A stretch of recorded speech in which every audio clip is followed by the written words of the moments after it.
Okay, I think in the last Heat video, I said that that was going to be the last video that I made on the Heat until there was some sort of like resolution or change in this situation. I lied.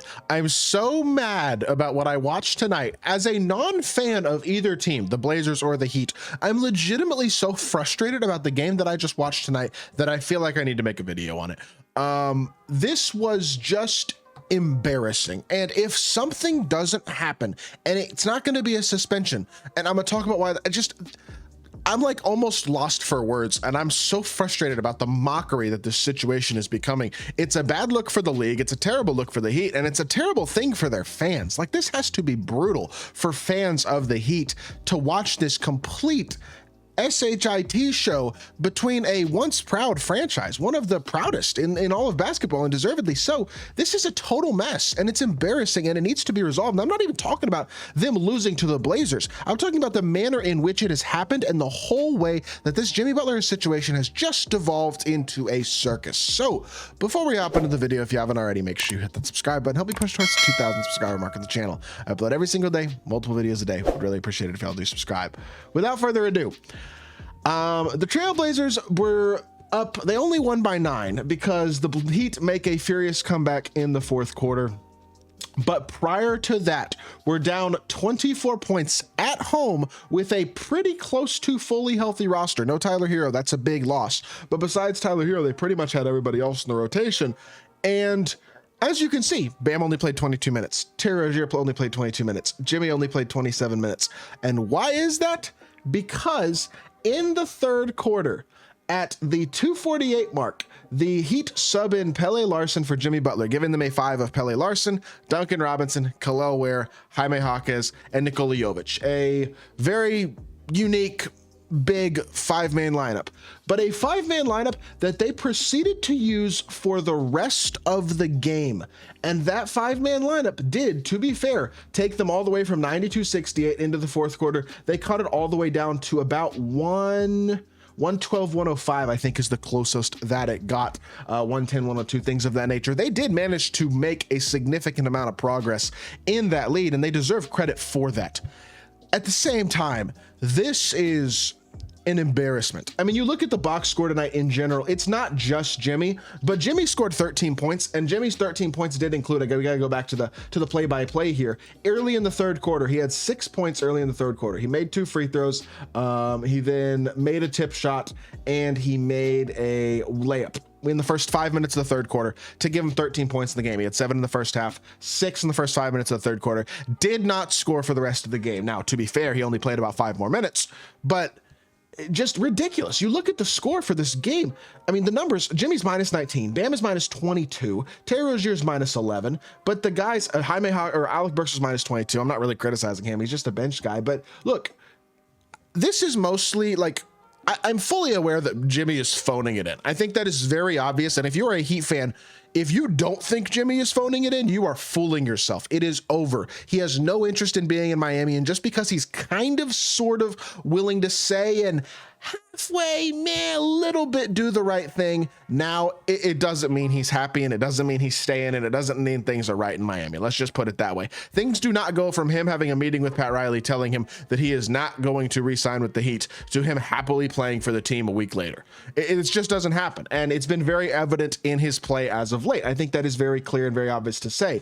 You can't combine that with offensive regression from Bam Adebayo, which is very real. And I want to point that out. Like, this is, as much as Jimmy does deserve to be criticized, with the exception of Tyler Hero and some of the youth pieces, there has not been a lot of growth around him. But it is also very clear that in the games that he has played recently, he's played 3 games since being back, and he scored 18 points in his first game back on decent efficiency, shot 15 shots. Okay, that's a decent game. Since then, 7 shots, 8 points, 9 shots, 13 points, and really was not a huge factor in either of those games, one of which was a blowout win, 2 of which were blowout losses.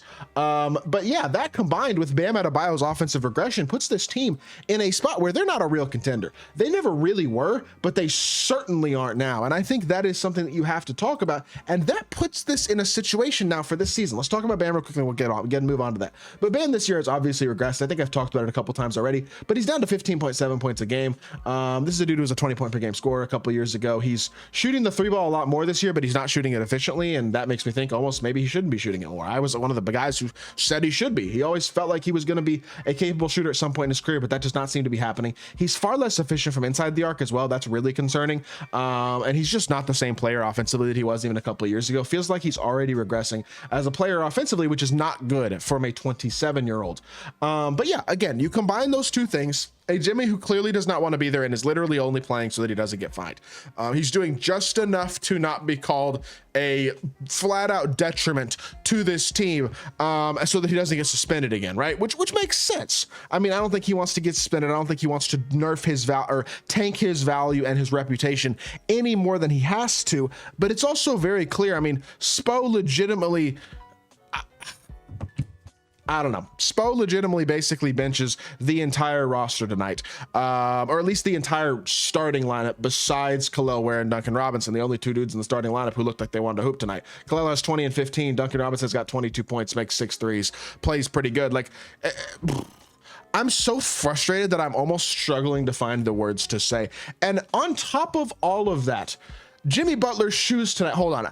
Give me a second. I'm going to pull up the Twitter post because this is just ridiculous.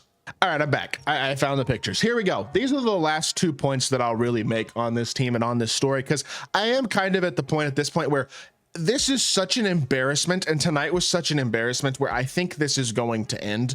And I think this whole hodgepodge soap opera that is going on in Miami has to end at some point, and this is the point in time at which it will. He wore Phoenix Suns shoes tonight. Like, the dude is blatantly doesn't care. He just doesn't care. He's sitting alone while the rest of the team's huddled up. He's off by himself. I mean, it's been clear, obviously, that he does not want to be a member of the Heat, but it has gotten clearer and clearer and clearer. This is a legitimate embarrassment. It's an embarrassment for Jimmy, absolutely. It's an embarrassment for the Heat that this is how it has been handled. This whole situation is so unfortunate because Jimmy Butler should, this is a point I haven't made in any of these videos. Jimmy Butler should be a Heat legend. He brought them to 2 NBA finals. He had some of the greatest playoff runs we have ever seen, legitimately, in terms of just pure grit and want to and just willpower. Winning some of these games and some of these series against better teams and in a lot of people's minds, better opponents. And just, this should be a story where Jimmy Butler's career ends in Miami and he goes down as a Heat legend, gets his number retired. He's one of those guys in Miami forever. That's not what this is going to be. And that's a shame. Instead, he's going to go down as hated in Miami. And that is tragic because he has done a lot for the city. But I also think in large part, it is his fault. I think to a certain extent, it's Pat Riley's fault. I think there's a lot of stubborn guys being assholes and making poor decisions that are costing the franchise and costing themselves. It's going to cost Jimmy Butler contract-wise. It's going to cost the Heat for years to come. There's just nothing good about this situation, and it is so depressing, and it needs to end. Plain and simple, it needs to end. There has to be some sort of resolution to this. We can't keep dealing with, there's no way that they keep doing this for the next couple months. The trade deadline is in 2 weeks. Well, 2.5 weeks, like 16 days. If Jimmy Butler is on the Miami Heat in 16 days, I will be absolutely shell-shocked. Where he goes, I don't really know, but probably Phoenix, maybe Houston if they decide they want to make a move. There's a couple other teams obviously on the fringes that could surprise us and make an offer and make a move for Jimmy, but this is a disaster and it's a really sad one at that. It's just not the way things were supposed to end. It's unfortunate. It really is, but I don't know what else to say. Like, I felt like I had to make a video tonight because tonight was the culmination of just like pure embarrassment, disaster, sadness, whatever emotion you want to call it for a Heat fan. I'm not even a Heat fan. I'm just disappointed that this is where this has gone. It's really a shame. So I hope y'all did enjoy the video. If you did, make sure you hit that like button, leave a comment and subscribe. Be back with more NBA content very soon. And I appreciate y'all. Peace.